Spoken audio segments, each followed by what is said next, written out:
Hi, I'm Anna, and this is 418 Astrology. Uh, I've been doing a little bit of a series on celebrity birth charts. And really, the point isn't so much the celebrity in question, it's more looking at how to read a birth chart and what's important in a chart and what isn't. And obviously, I'd love to hear people's feedback about what they think is important in a chart, or what various charts say.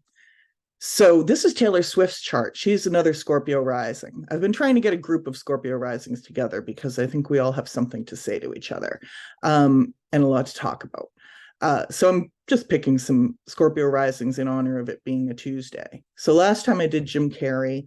This time around, I'm going to do Taylor Swift. So that being said, uh, doing somebody's chart, even a celebrity that you think is very familiar, like Jim Carrey, uh, you'll bump into something where it's like, I don't know this about this person. This is all new to me. And that's what's interesting. Oftentimes you can look up the person afterwards and see if what you saw there was true. And so with Taylor Swift, I don't know that much about her. Musically, she's sort of in the generation that came after mine. I know that she writes her own songs. I know about some of her love affairs and that sort of thing. But I'm kind of looking at this blind. And that can be a very good way to look at a chart. Another way that I teach people when we're looking at how to read charts is, what do you expect to see? What should be there? And like with Taylor Swift, we'd want to see somewhere her musical ability or her writing ability should be here. We should stumble across that, because it should be in the chart. And granted, that can be kind of going backwards and telling I don't know, finding out something you already know the answer to, which can be a pitfall in astrology. But it can also be, I think something like that can, when you're first looking at a chart, it can give you a handhold or a foothold in terms of like, well, we know that's in here somewhere, and so let's keep our eyes peeled for it. So this is the way I teach people to read charts. And there's sort of an order of operations that we do, kind of like sixth grade math.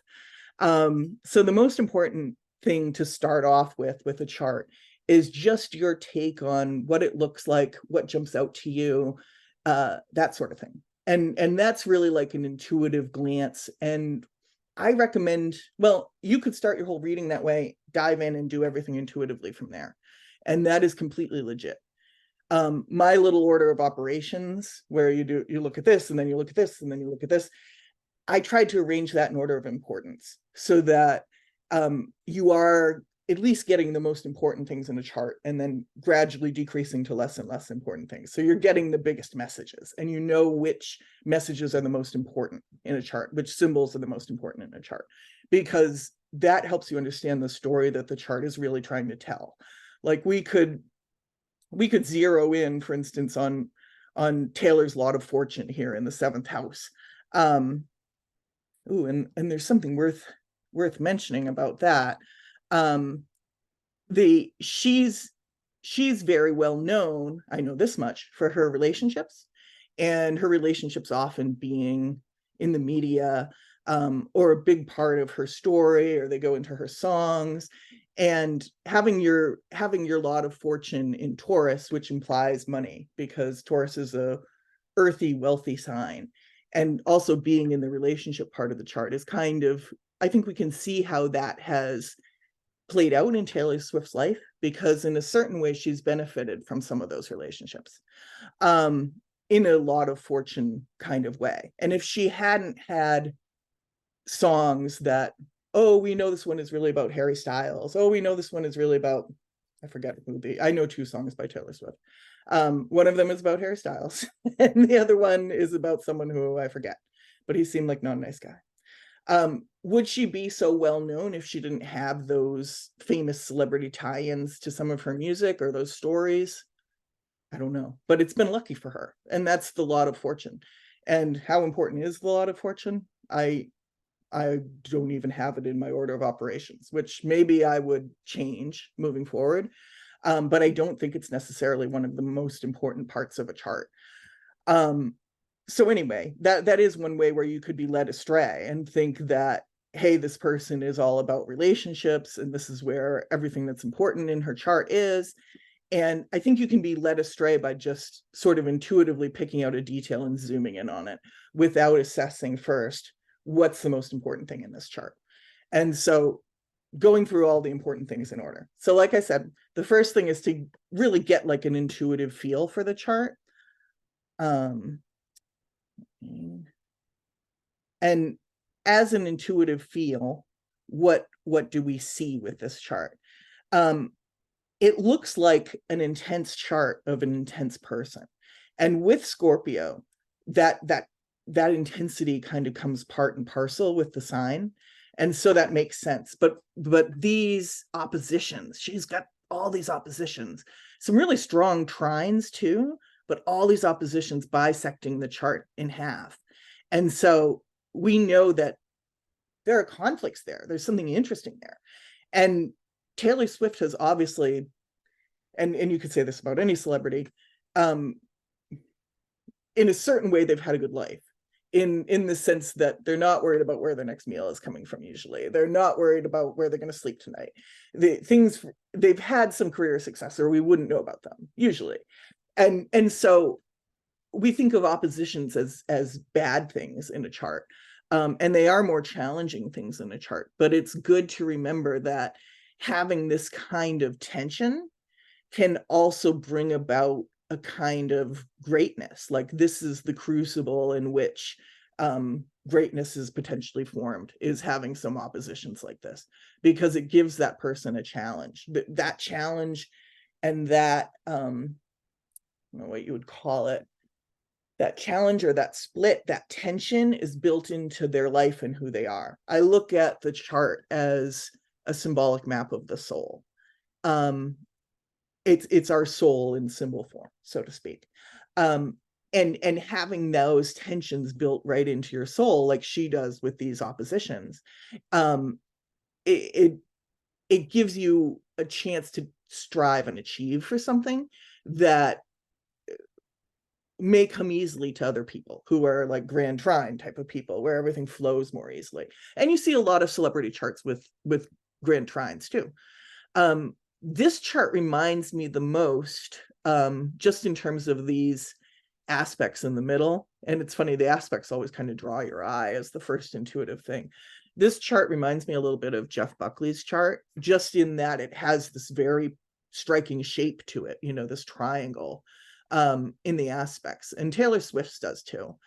And having a lot of your chart concentrated in one area. She's got 4 planets down here in Capricorn. Excuse me. She's got 4 planets in Capricorn.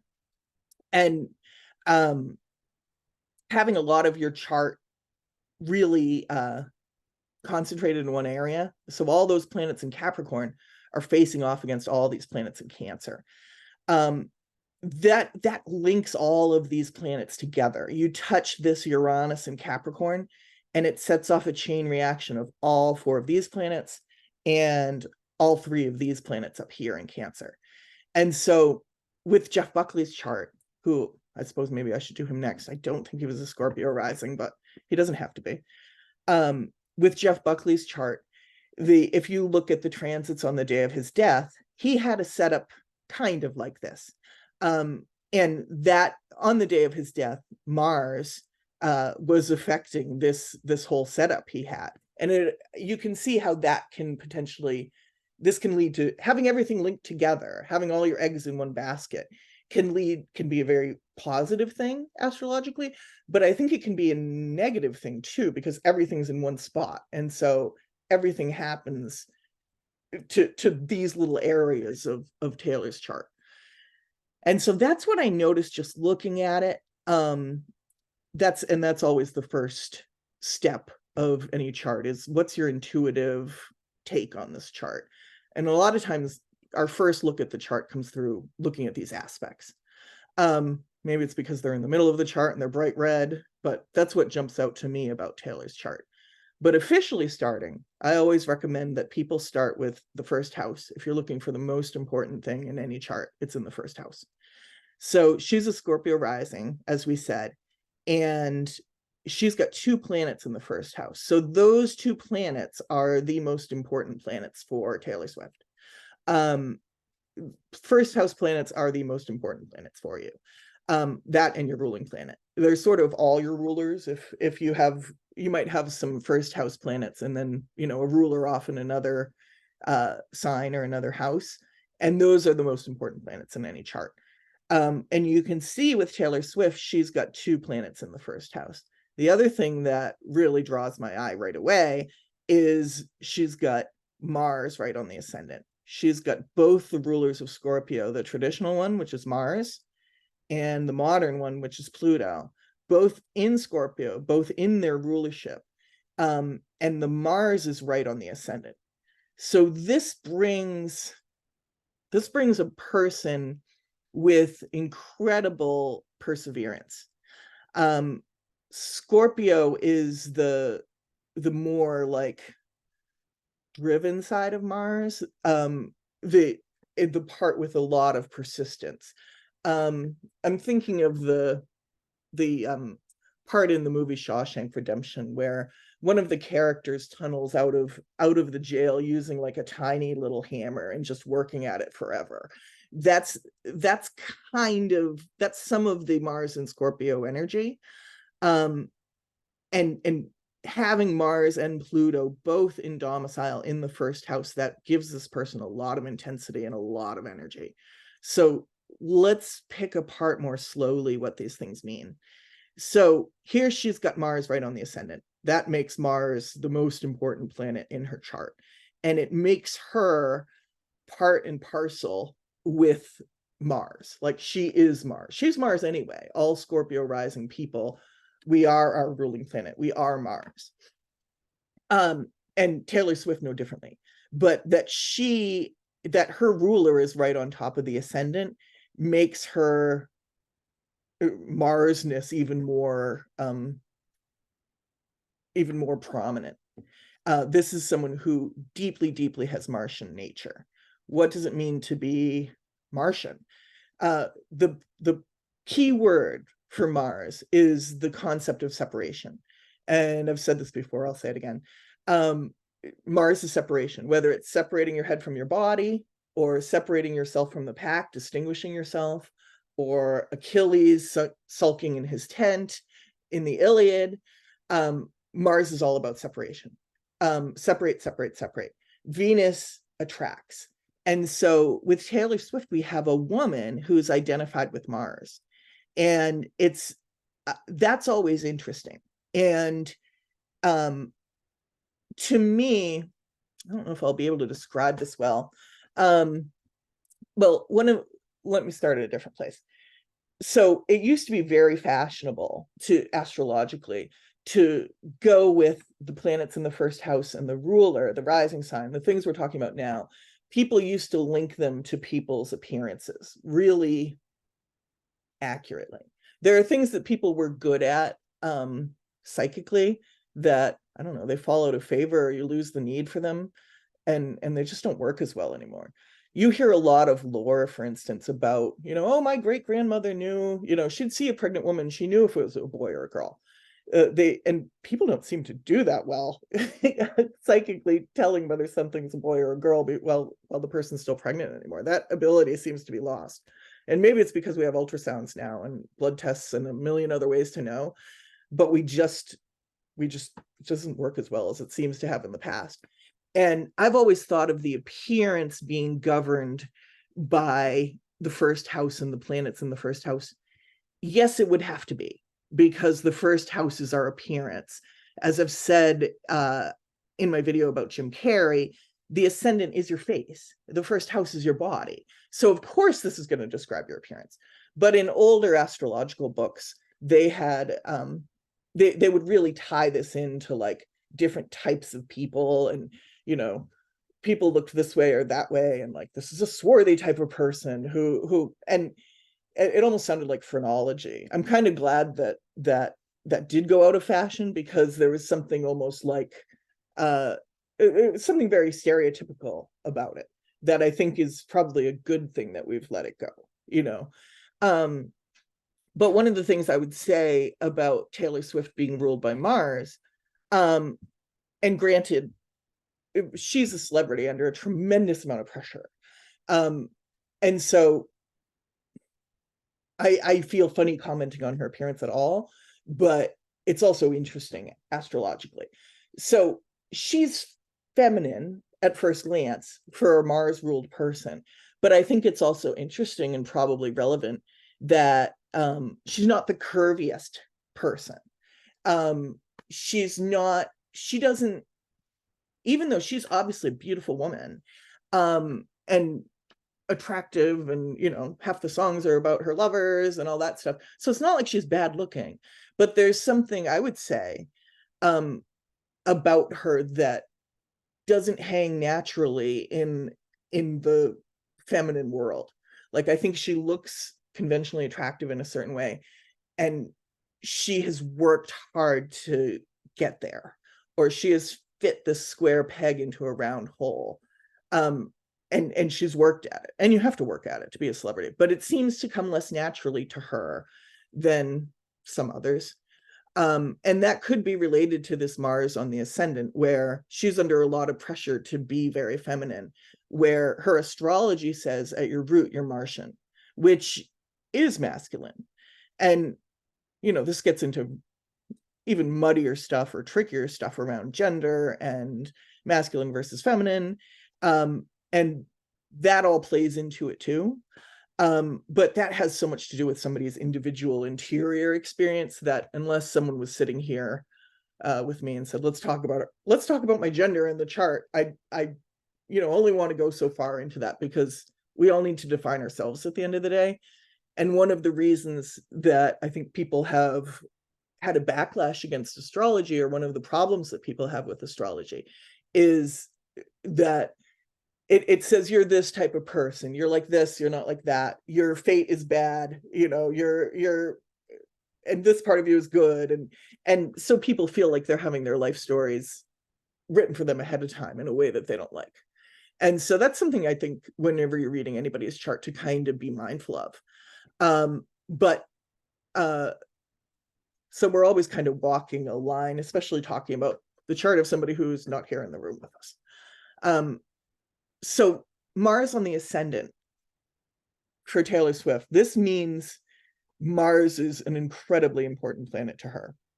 One of the ways I've heard this described is it's almost like having the ascendant is where the light of the soul rises, you know. It's where the sun rises, it's where all the planets rise, right there at the ascendant on the horizon. And that shining light coming through of that person's birth goes right through Mars. It goes through a stained glass window of Mars, and you could put a little Mars in every house here in Taylor's chart, and that would be accurate, because it kind of spreads the Mars everywhere, having Mars on the ascendant. Another thing that's worth noticing, and so your planetary ruler, your chart ruler, which for Taylor is, and for all Scorpio risings, is Mars with Pluto. We haven't talked much about him, but he's there and very important and prominent in Taylor's chart. But your planetary ruler being close to the ascendant means that it's very easy for you to achieve your life purpose. If your planetary ruler is, say, in the 7th house, or maybe in the where there's an opposition, where your planetary ruler, so if her Mars was here opposing her ascendant, then there would be kind of a difficulty in her meeting her life purpose. The idea is that the planetary ruler has to find its way back to the ascendant, so to speak. And if it can't really see the ascendant, it can only be of so much help. So maybe if Mars were here in the 8th house for Taylor, or here in the 6th house, it would be harder for her to achieve her life purpose, because that's a kind of being one sign away from an opposition. So the 6th house or the 8th house in comparison to the 7th house is what's called an inconjunct. And that is one of the few non-Ptolemaic aspects that I think is worth a name. And when I'm getting my cursor back, okay. The inconjunct. So it would be harder for her to achieve her life purpose if her planetary ruler were hard for that ascendant to see or find. And so that's just something to notice, just another ingredient in people's chart. People who have the ruler right on the ascendant, or even in the 1st house, they're here to be who they are. They're here to express themselves and be themselves. And that's good enough. And I believe that Taylor Swift had success when she was relatively young. I think when she was, say, 14, she was already writing songs and was already kind of famous as a country musician. And assuming that is her life purpose, to write songs and be well known, she had early on success. And that's one of the things that having your planetary ruler on the ascendant can kind of do for you. It can make life, or that part of life, a lot easier. So that's just something to notice. So where would we go next? So we've done Mars, and we're looking at these 1st house planets in the ascendant. The next place I go is Pluto. So what does it mean? I want to talk some more about Scorpio. Oftentimes I say the signs are almost like the colors. And if you're doing a drawing or a painting, the planets and the houses are the black and white lines or shadows, where you can get the whole picture almost without using color. But color can also add a tremendous amount to any picture. And I would say the signs are like the colors. And I would say it's important to go into the nature of Scorpio here with all of this, with these rulers here in Scorpio, and extremely sharp, extremely strong. So Scorpio is all that there is to Scorpio is, or any sign, is the element of that sign, earth, air, fire, or water, and then an element of time. Astrologers call it modality. I don't think that's the clearest word. I usually use beginning, middle, end, because signs are element plus time. And what do I mean by time? Time is in the beginning of a story, the middle of a story, the end of a story. And how can Scorpio's a water sign? So we have the element of water, and then the middle of the story. It's called a fixed sign or middle. So all Scorpio is the fixed part of water. What does the fixed part of water look like? It looks like ice. It looks like water, a lot of water that really doesn't move. It could be a glacier. It could be a swamp. It could be stagnant water. And if you think about some of the other possible landscapes that the zodiac offers, this one, the wall of ice or the black swamp of Scorpio, are probably some of the more unpleasant ones. And so keeping that landscape in mind, that Scorpio frozen or swampy or both landscapes, and then you have with Mars the force of separation, and the force with Pluto. What Pluto does is intensifies everything it touches. And so we have a lot of intensity and a lot of separation in this ice world. I suppose that's one of the reasons that I see that Mars on the ascendant in Scorpio, and I say this person is driven. And the adversity is almost implied in Scorpio, because we can't live there easily. We can't live in a swamp easily or in ice easily. There's a lot of dangers inherent to that. And then at least Mars is a malefic. Our experience of it is often unpleasant. And Pluto is beyond us. I call the outer planets indifferent to us, but they're extremely powerful. And so what does that look like? What does Mars look like in the middle of ice? What does a hero like Mars look like when in the middle of ice? That's just someone with a whole lot of perseverance. That's someone who doesn't stop. And to such a degree, and you could kind of imagine someone so Mars is at home in Scorpio. Scorpio is Mars's domicile.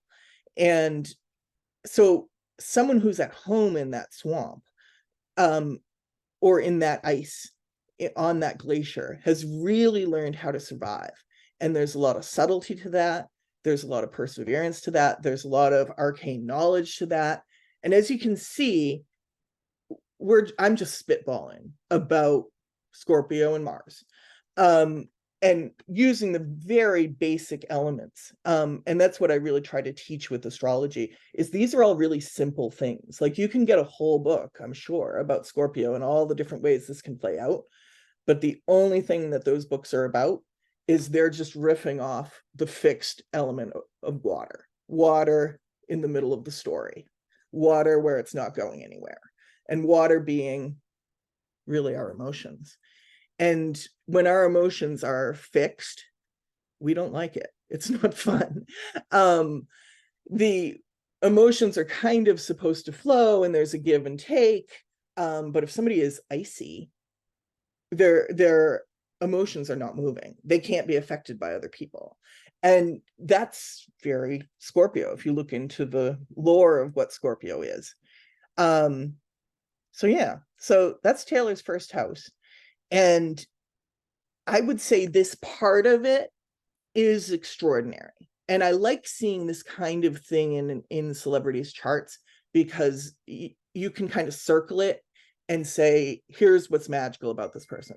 Here's what's important about this person. Here's what's special about this person. And Taylor has a number of those things in her chart, but Mars on the ascendant in domicile in Scorpio, and Pluto not too far away, but especially that Mars is one of the things that's extraordinary about her chart. There's just no two ways about it. Sometimes I say, because my order of operations goes from the most important thing to like the least important things, this is the most important thing about Taylor. You could take away the whole rest of the chart, and we have someone who's a survivor. We have someone who's a perseverer. She's someone that more the tortoise than the hare, if you think of that old story, the person that just keeps going and doesn't give up, and there's success that comes from that. And I think I remember hearing that Taylor Swift is very driven and a hard worker when it comes to songwriting and certainly performing. So you can see how that applies in her life. And there are recent things too where she's spoken out about like just registering people to vote, I think. And it was very, for whatever reason, it was controversial. And she did not back down from that. Knowing what we know about her, just from looking at this first house in her chart, is that's who she is. And and a person like that often wins battles, and they don't give up. So those are very, very positive qualities. So we've done the most important thing with Taylor's chart already. But the other things that are super important are, depending on whether it's a day or night chart, we're looking for this, what they call the sect ruler. Basically, if it's a night chart, we're looking at the moon. If it's a day chart, we're looking at the sun. And then if it's a night chart, it's moon, then sun. And if it's a day chart, it's sun, then moon. So the moon and the sun are two sort of equals. And their importance just shifts whether it's a day chart or a night chart. So for Taylor, this is a night chart, and we can tell that because the sun is down here under the horizon. The sun is below the ascendant. So we're going to look at her moon first. So we saw all this stuff about her incredible perseverance, and there's like cleverness behind that perseverance. You know what comes to mind? And really, when you're looking at charts and you're kind of spitballing about what the chart could mean, notice the associations that come up in your mind, because they're often relevant. There was a movie and a book called Election that came out maybe 20 or 25 years ago. Reese Witherspoon starred in the movie, and Matthew Broderick. And it was about a high school girl that wanted to win an election. She was very driven. And just her name in the character's name was Tracy Flick. in this election movie. And there was something very Taylor Swift about that girl. And she brought that character. And in the same way that Taylor Swift does, where her fans love her, and the people that don't like her seem to not like her because of that perseverance, because of that not giving up. And the Tracy Flick character, yes, there was something nails on the chalkboard about her, at least for the character, for Matthew Broderick's character, where he ended up he was supposed to be her teacher, but he ended up being kind of like her enemy, because he just found her so annoying. But she was someone that never gave up in her quest for success. And I think that Taylor is very similar. But I'm getting distracted. I'm back to the first house. But remember how important the first house and its ruler is. But now we're moving on to the moon. The moon. So the moon for Taylor is up here in the 9th house. In fact, let's make our circle even smaller than that, because we really don't need to be looking at Chiron right now. Okay. Let's do a smaller circle. Okay. So moon in the 9th house. So all of these houses here, 9th through 11th, are kind of all career houses in a certain way. If you're a banker kind of thing, if you have a real traditional career, lawyer, banker, senator, I don't know, like things that have to do with institutions and commerce and finance and that kind of thing, that's really 10th house, or being famous, being well known, is 10th house. 11th house can be more like philanthropy, things that people are doing for the good of others, whereas 9th house can be more like high ideals, or academia. So we see right away with Taylor Swift, with these 9th house planets, like I said, 9th through 11th are all career, especially like the closer they get to midheaven. And Taylor's midheaven is way over here in the 11th house. And so this is almost like the point of her maximum fame, her most well-known point. And notice that these strong multiple trines, all these planets down here in her 3rd house would feed into this midheaven. And this makes it's easy for these things down here to get famous. And so that suggests something, like life for Taylor may be hard, that warrior out on the glacier, but there's something about fame or public appreciation, I guess, that is, according to the chart, comes easily or naturally to her. So that's interesting to notice. But back to this moon. So the moon is right here in the 9th house. This has to do with career, higher ideals. 3rd house is what's close at hand. 9th house is what's beyond the horizon. And so this is a moon, her moon, and moon, excuse me. Okay. So the moon has to do with feelings. And these feelings, she feels the most or feels the best when she's kind of going towards the horizon and towards investigating something new, talking about something new, innovating in some way. And so that's where she feels the best and feels the most secure. This is someone who's an idealist. I was talking about how she had some controversy recently because she was trying to get people to register to vote, which for some reason is controversial in this day and age. But that's very much this. And I would think that when she was doing that, and when she's involved in really kind of activism type stuff, she's at her happiest. When she's really connected to important ideals in her mind. And those ideals are not really intellectual.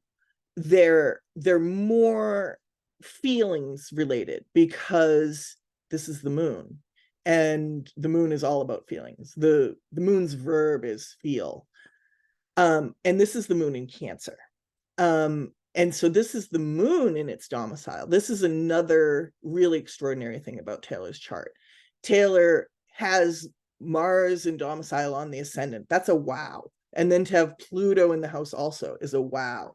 The next thing we go to is the moon in Cancer. Wow.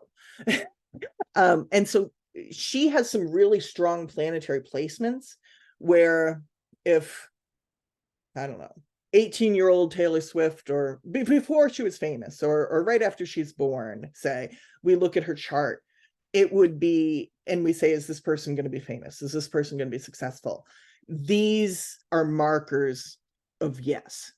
And I think also when you have a chart like that, the elements of fame are some of the most important components of your life.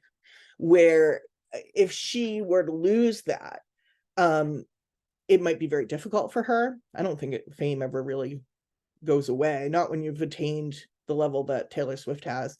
But I think it would be difficult for her without it, because that success is so much a part of who she is. But let's talk more about this moon. So the moon in Cancer is the ultimate moon. This is new feelings all the time in Cancer, because Cancer is the beginning part of water. We talked about the fixed part of water in Scorpio. The beginning part of water, picture a bubbling spring that, you're walking through, grass, say, and you come upon a magical spring where water is just clear, crystalline water is just bubbling out of the earth. And it's about the most beautiful thing you ever saw. You want to drink from it. The night falls and you look up and the moon is reflected in it, and this water is just bubbling endlessly coming up from the ground. That's what Cancer is.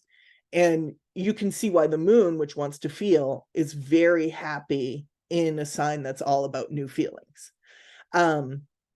So this part of her life is going to work very well. And the 9th house is a positive house, is a good house. The other thing that I can't believe I haven't mentioned already is her moon in Cancer is conjunct Jupiter in Cancer. And this is a huge deal. Jupiter is the biggest and best planet. It's the biggest planet. It's the best planet. And when it's in Cancer, it's in its exaltation, which is sort of like a mini rulership. But there's a lot of lore out there saying that Jupiter in Cancer is even better than Jupiter in Pisces or Jupiter in Sagittarius. Pisces and Sagittarius are two traditional rulerships of Jupiter, but its exaltation is in Cancer. And that Jupiter exalted in Cancer it's supposed to be a great sign for wealth. For what Jupiter wants to do is expand, right? And expanding those new bubbling up feelings in Cancer. And these feelings are all connected to high ideals. This seems like it has a lot of Taylor in it. And I would say the moon in Cancer, certainly conjunct Jupiter in Cancer, this is something that reads like luck, like extremely good fortune, like being born in an auspicious place and time. Chiron is here too. We could go down a whole other path with Chiron, but I would say that's maybe like, maybe that's a tiny bit of tarnish on the silver chalice that is Taylor's 9th house. So we've gone through the first house, the ascendant, and the moon. We'll touch on the sun too, and then we're kind of running out of time. Although I wonder if I should do part 2s on some of these people, or just go more deeply into other people. We'll kind of see where the inspiration takes us. So the third most important planet in her chart is going to be the sun. And it's interesting, we've gone through a lot, and we've, I think, felt or picked up on a lot of who Taylor is just going through these other parts of her chart. And it's only now that we get to the sun in Sagittarius. Whereas if you look up Taylor Swift, the first thing you'd see is Sagittarius. A lot of things are only about sun signs. And that's for a good reason. I think it's Howard, I don't know how to pronounce his last name, Howard Sasportas. who's a wonderful psychological astrologer. He says the sun mass-wise is 99% of the solar system. And he thinks we should accord it similar importance in astrology, which I think there's a lot to be said for that. But the sun comes in third place here in Taylor's chart, and it's the sun in Sagittarius in the second house. So sun in the second house often means that person's self-esteem, their sense of self-worth is built on security. And that can oftentimes be a more traditional person. This is someone who kind of like feels good when they have money in the bank, feels best when they're most secure. That being said, Sagittarius is not it's not an earthy, homey sign where it's easy to feel secure. That sun is ruled by Jupiter because it's in Sagittarius. And so this is a sun that Sagittarius wants to hunt. Sagittarius gets its security from moving, from staying on the hunt. And there's part of Taylor that would find her security in that also. And so that's an interesting thing to notice. And at the end of the day, someone with sun in the second house their self-esteem is connected to things that are really tangible and really make them feel secure. Another thing to notice about Taylor's sun is, especially compared to many of the other planets in her chart, the sun is almost totally unaspected. There's a weak opposition that's shown here between her sun and her moon, but they're like 11 degrees apart. So that's not a very tight opposition. This sun is almost totally unaspected. And so it's not really helped by helped or harmed by the other planets in the chart, except Jupiter, which is its ruler. And this Jupiter is so powerful that it makes the sun kind of well off too. But for sun in the second house people, that security means everything to them. And so if you wanted to devastate somebody like Taylor, which we wouldn't want to, but just I'm trying to explain what this means.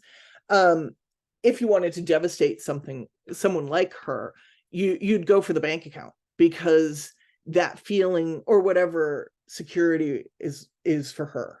But for many people / most people, money has a great deal to do with that feeling of security. Everyone feels like, well, if I won the lottery, I wouldn't have anything to worry about. And she is very much that way too. And so that's just an interesting thing to notice. But this also is very auspicious because this sun is ruled by that wonderful Jupiter. And so it would be easy for this sun to feel good about itself, even though it's unaspected, because that Jupiter is always expanding. The bank account is always expanding. But if there was some glitch in the matrix where Taylor wakes up and she has no money, it's like everything goes dark. That would be very difficult for her to handle, because security is so important to her. And this can give these kinds of things, the interplay between the sun, the moon, and the planets in the first house. Just looking at these three components of a chart, you can really see the complexity that goes into every one of us as human beings. And like I said, there's a huge amounts of this chart that we haven't even touched yet. She's got Saturn here in domicile in Capricorn, incredibly powerful. And that's in her third house, so it's all about communication. It's all about, she has something to say. But we haven't even gotten there yet. We are a bit running out of time, so maybe if we come back to Taylor, we'll talk about the Saturn. And I think sometimes it can be interesting to just like bookmark things that we would talk about if we were going to do a second session on somebody. And it's always open to do a part 2. If anybody comments and says they want a part 2 on Taylor Swift, I'm all in. So in a part 2, I would talk about that Saturn, and I would decode these 4 planets that are all hanging out in Capricorn, all influencing each other. You know, the executive desk toy where it's like, looks like a swing set with like little metal balls hanging from it, and you do this to one of them and then it hits all the others, and it kind of has a chain reaction effect. When people have 4 planets in a stellium like this, or 4 planets all squished together like this, it's a lot like that. The energy of that is a lot like that, where Saturn wants to restrict, all these other planets want to do what they do, and then what does this add up to? That's a whole other talk in itself, and if you guys want, we can go there sometime. But the other thing that I would really want to talk about with Taylor, if we were to do a part 2, is this Venus. We talked about her being essentially Martian, a Martian person, and how that can have, for a woman, maybe a little bit of awkwardness to it, because, and this is all stereotypes, and so it's only so accurate, it's only so meaningful, but it's more natural, so to speak, for a woman to be Venus than Mars. And this is speaking archetypally and symbolically. And then, so we know that Mars energy is incredibly strong for Taylor, but look at this Venus. So Venus is where we attract and are attracted. And she's got Venus really unaspected. Look how none of these lines in the center touch Venus at all. And so this could be someone, we'd have to kind of analyze it more, but this could be somebody who doesn't believe in her own ability to be magnetic or be attractive. It wouldn't be someone with a lot of confidence in that area, because this Venus is unaspected. It doesn't, she can have all the career success in the world here in the 9th house or the 11th house. It doesn't touch this Venus down here because it's not connected to any of these planets. It's isolated. It's ruled by Saturn because it's in Aquarius, and Venus is not that happy in Aquarius. Venus is not that happy in Saturn ruled signs. And so that's another thing that makes this Venus's life all that more difficult. I would not be surprised, if you knew Taylor very well, if she might feel like she really wasn't up to the part of her job that involves being Venusian, that involves being a feminine female image, that part of her career and her life may not come so easily to her. And it's not kind of wired for sound like all these other parts of her chart are. But anyway, that brings us to sort of a natural stop. But thank you so much for listening. Thank you so much for being here. And I'm going to keep looking at Scorpio rising people for a while. If there's ever somebody you want a part 2 about, just let me know. And I look forward to talking to you soon. And oh, please like and subscribe. Thank you.